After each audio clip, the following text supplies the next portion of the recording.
Quantifiable. So this is my commonplace book, commonplace binder. I'm going to put this down now. We're looking at the commonplace binder 101 playlist. We're on video number 88, which is very exciting because it means we're almost done. And yeah, this is about how to start a This is about how to start a handmade encyclopedia. And, you know, that's this video. This is next video. We're going to go through these one column at a time. Let's get it done. So, quantifiable. What is the benefit to having a handmade encyclopedia in the first place? Why wouldn't I just use Wikipedia? Well, here's the thing. Wiki is great as like a sort of starting point.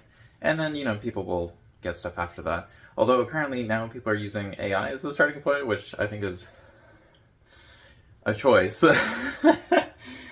Yeah, but one of the benefits to having a commonplace is what you're looking at is a lot more quantifiable. So you can see the physical pages that you've been working on, you can write it out, and you don't necessarily need to bookmark every single page on the internet that seemed to be helpful, or just use a whole bunch of AI prompts to get answers, which may or not be actual answers. Like, at least with this, we know what it's going to be, so even if it's worse, in some ways it's kind of better, because at least we know it's worse. You know what I'm saying? Preparing it. So if we're starting it, do we have to prepare it for something? No, we just work on it. So it's basically just having like a notebook that you put stuff in. Normally other people's thoughts about things, but sometimes, you know, you can add your own thoughts. Proof of concept. So one of the benefits to adding other people's thoughts is it's kind of a proof of concept that you have your own thoughts and you can do something with your thoughts in the first place. So that's pretty cool. But yeah, do you need like a proof of concept for how to start a handmade encyclopedia? I mean, this is my demonstration binder. Here are all the videos we're going to be talking about in the playlist.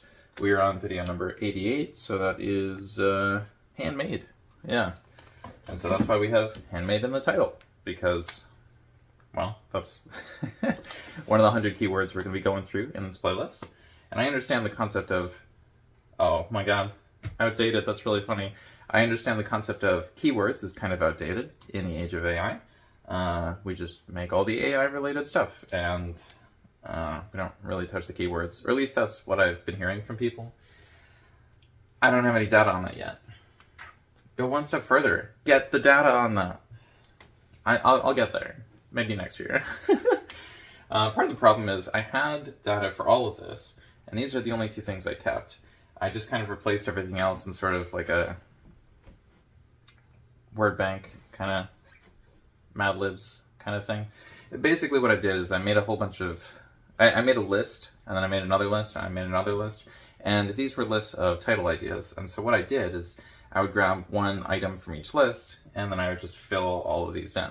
So it's a little bit different than the way I would normally get the main things to talk about, and so some of these videos will probably be a lot better than they would be, and other videos will probably be a lot worse. And so I'm not going to know how or why until this playlist is done and everyone's actually seen the videos. So I'm going to have to wait until the end of December of 2025 for that, and considering it's still July for me, that's going to be a while. Lack of cohesion. So there is a little bit of a lack of cohesion when it comes to adding in all the random stuff like this. And that's sort of the same problem you're going to have with the handmade encyclopedia, because even if all of your information is perfect at the time that you make it, you're still going to have to update it. That's a big problem, because it might be that some articles within your encyclopedia, they're not really worth updating. Or if they are, it's not really the type of thing you want to spend all your time on. Yeah. Fixing our brains. So, as I mentioned earlier, a lot of people are using AI-related stuff, and they're not really having to think because they're just typing stuff in, and they're getting the answer. Or they're getting an answer. And the answer might be correct, it might be incorrect, but it's probably fine, right? It's better than what the entry-level people can do, so that means it'll always be good, even when someone's supposedly an expert. Yeah, I don't know about that. I also don't know if this is going to help with that. But I know on an individual level, this has definitely helped me fix my brain on occasion. Part of the reason my brain is kind of trashed right now is I got sick, and I got sick with the every part of body is affected disease, which is very annoying. And then before that, everyone was inside, and I guess that did a little bit of damage to me, but I was inside most of the time with my cat working on my writing stuff. So it wasn't as much of an effect on me as it was on everybody else. Obviously, it was a negative, because I didn't get to walk around and talk to my neighbors as much. And, you know, I ended up giving myself my own haircuts. So I should probably go back to having someone else cut my hair for me. But we'll see what happens. Brink of a new era. Maybe we're on the brink of an AI era in which the AI will actually, like, cut people's hair rather than doing all the creative work. I know there's some creative haircuts that people can have, but it is kind of annoying that all of the annoying jobs that people have to, like, show up and do are the ones that are still here, and the things that are getting replaced are all the fun things. So, yeah, brink of a new era. This video is actually very close to the brink of a new era. Once I finish this 100 video playlist, I am going to be able to make playlists based on actual data of videos that I've made rather than just assumed data on videos that I didn't make. All, like, made into some big, giant, jumbled mess. So I'm very excited for this. Collecting too much. Yeah, there are a few too many ideas here. Yeah. So maybe your encyclopedia will be the same. I kind of mentioned this earlier. You might have too much stuff. And so what happens when there's too much stuff is the quality is degraded because I don't want to update everything, and you probably don't want to update everything. You probably want to go find new stuff because it's like, I have old stuff and I have new stuff. And what if I got new stuff again? Then I would have more stuff. The problem is then it becomes like some sort of endless consumption kind of thing. But if we never take in new information, then we're just stuck in the past. So it does require a little bit of balancing. But yeah, the only way to know that you're collecting too much is to actually start collecting. So try that. Refined behavior. So there are a lot of fancy people who have made commonplace books in the past. Commonplace binder is slightly different, and so I'm trying to push this as like a thing which is slightly different. A thing that's mostly for students trying to figure out if they want a commonplace book, a Zettelkasten, if they just want to use the internet, if they're focused on the AI related stuff. Like this is more of a baseline to organize all of the notes. Like for example, in schools, sometimes we'll be told to take notes on something, and then we don't get to use our notes later on. So it's like, why are we taking the notes? Because if the objective is to understand everything, then we're going to take notes in a particular way. But if we want to get good grades for our note-taking ability, that's going to be graded in a different way. It's very frustrating. And there's a lot of nonsense like that I think can be fixed by schools just having a commonplace binder for everybody. There's more about that in some of my other videos. Play around with paper. I feel like I was playing around a little bit too much with this. Was I really talking about refined behavior? I was talking about school. That's so random. Yeah, so play around with paper. It might be that you're just throwing paper all over the place. You're just writing random stuff on random pages and then not organizing it, and it's very exciting. And you're printing stuff, and you're getting more binders, and yeah, you're gonna run out of space. But it could be fun. Everything you need to know. So everything you need to know will probably not fit on one page, but you probably also don't need to understand the entire internet. And so that's one of the benefits of a handmade encyclopedia, because the encyclopedia is very useful, but you probably don't need to know about random Mongolian towns from the 12th century. Like, maybe you do, but probably not. And so not every article is going to be super useful or relevant. And that's one of the main things we're going for. We're going for relevancy and accuracy. Like, we want the stuff to be relevant and accurate, but we don't necessarily need to know everything. Getting into the flow. So it's very difficult to get into the flow of making these videos. I think it's because I'm allergic to dust, and I keep getting dust in my face whenever I open the binder, which is probably a note for me to keep all my stuff a little bit cleaner and to actually use it more frequently. So when I open it up, the percentage of dust is a lot lower. But it's very difficult making time to work on all the binder related stuff when I have all these videos to make. And, you know, I have other life stuff to do, obviously. Even if the life stuff is just, you know, like, wake up, make my bed, you know, brush my teeth after eating breakfast, and I gotta get dressed, and oh man, there's so much stuff to do every single day, and that's fine. But it does mean there's not always a lot of time for creative stuff. Scroll as a researcher. Ooh, so what if your Handmade Encyclopedia is for research purposes? Yeah, I think this is a terrible idea.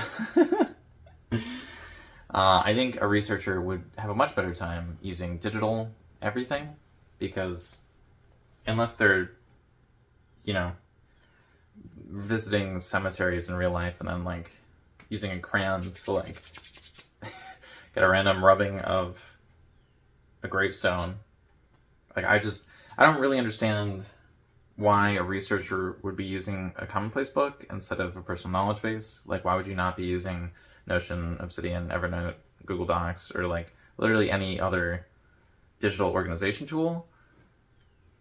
Why would you be using a Handmade Encyclopedia? Like that's that doesn't make a whole bunch of sense. But if you're an individual that isn't a researcher, or if you're just doing this for fun in, I guess, one of the nerdiest ways possible, the objective is to only hold on to the stuff which will benefit you in the future. So if you get recommended a video of like random women dancing and you're like, they look pretty good, you got to think to yourself, is that going to help me in the future? Probably not. Like, you might be like, well, actually, I'm trying to figure out if I have a preference for a different type of hair color, and it's like, dude, we're not looking for that. We are looking for specific things to put into the binder. So some people might say that's too focused. You can just grab whatever, and then other people will say you should only be grabbing a very specific type of material from very specific sources on very specific things, and it can get a little bit too related to whichever system is being pushed. Like, every person has their own system, and so if you're going to a person that has a unique system, you're probably going to push things unique to that system. New conclusions. One of the benefits of having a Handmade Encyclopedia is that it's going to be incorrect. And you might be like, wait a second, incorrect? Why do you want that as a feature? Okay, the benefit of having a new encyclopedia is you're not going to be bound by the things that came before it. And so the order in which you add the things is going to be different. And you might end up with new conclusions. Because we're not using this as a database to share with other people, we're just using this as a database for ourselves. And yeah, you might just get really excited about New York City. You're like, I need to know everything about the street layout. And people are going to look at you like, why? And so if the encyclopedia is 20% about the streets of New York, you know, good for you, but also nobody's really going to gain anything from that except for you, which is fine. How you use it. So how you use it will be different than how I use it, and how I use it will be different than another person, and you just have to make the thing. Breath of clarity. I probably could have worded that one a little bit better, but the point is, if you have a focus on breadth or depth, you know, just like with video games, that can totally change the way your system works. So if you focus on making everything as shallow as possible, but as expansive as possible, you're going to know a little bit about everything. The problem with that is all the AI tools are kind of aiming for the same thing. So I don't know if that's going to work out, but you're not really going to get the depth unless you have at least some breadth, right? So you just kind of have to do the thing. How to solve huge problems. So when I was a kid, I was actually a lot better at solving huge problems than I am now, because I had a very strict schedule. I did not have a lot of free time. And so most of the extra free time I had was sitting in places while having no stimulation. For example, being on a 1 hour long bus ride. And so that 1 hour long bus ride was actually quite good because it allowed me to decompress from the day, not have to deal with people, although sometimes there were just random people yelling. It's a bus. But I would sit there and I would think about the day, how it went, how the next day would probably go, what I would do when I got home, or what I would do when I got to school, regardless of where I was going on the bus. I was having some things to think about.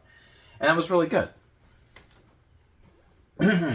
Because I could think through the entirety of a problem rather than writing out the little bits about every single problem. Because if we're writing it out, we're supposedly thinking about it, but if you're only thinking about it, then anything that's irrelevant is just going to get lost, because why would you hold on to the irrelevant? Like, that doesn't make any sense. Start. So start. Yeah. Start a Handmade Encyclopedia today. Setup. How are you going to set it up? All right. Well, if you're going with a binder, you're going to need a binder. Wow. A binder has rings. So you don't need to get the rings. They already come with a binder if you get a ring binder. And then something goes in the rings. That is paper. Now, it might also be that you have some plastic sheets that slide in, and then you put the paper inside of those plastic sheets. The benefit for that is the stuff won't smear the other pages, or you won't get it on your hands. The problem is you have to buy one more thing. Although, if you don't get the little plastic sleeves, you are going to have to hole punch everything, in which case you'll need a hole puncher. So it might be beneficial to have the little plastic sleeves. It might also be beneficial to have the hole puncher. I guess it depends on how you want to do it. But I do know there's some things which will fit in very well, and other things that won't fit in very well at all. And like you probably don't want to hole punch tax documents or medical documents if you don't have to. But if you're working on just ideas, it's probably fine to hole punch everything. And so I write the stuff here, I write the stuff at the top of the page, and then on the tab attached to that. When I make new sections, they go into the back. When I get rid of something, I cross it out, and like there's not really a lot to talk about that hasn't been said in other videos. So if you would like to check out another video on my functional paper system, or just functional paper system, that is an abbreviation of the next video, I guess I'll see you in the next one. So thank you for sticking around. I hope you have some thoughts about this. And if you enjoyed this or didn't enjoy this, please let me know down below. Bye.